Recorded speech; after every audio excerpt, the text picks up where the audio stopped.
I'm Max Dalton, and in this video, I'll show you how to see what apps and services are connected and have access to your Spotify account. And to be clear, you can only see what apps and services have access to your Spotify account through the website, and you can't see this list through the mobile app.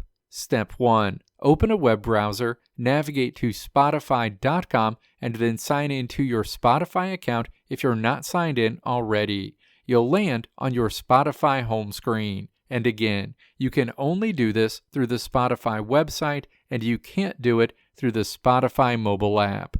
Step 2. Click your Spotify profile icon on this screen to open a menu, and then click Settings. Step 3. Navigate down to the Security and Privacy section, and then click Manage Apps in this section.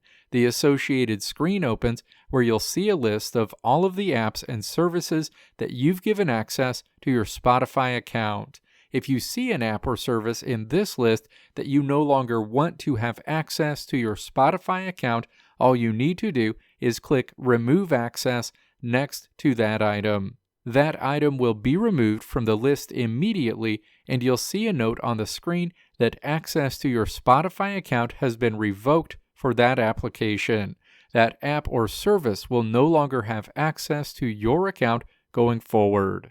Let me know if this video helped you out in the comments below. If you liked what you saw here, click the video links on the right side of the screen to check out another video. Or click the logo on the left side of the screen to check out my tutorial website at www.maxdalton.how.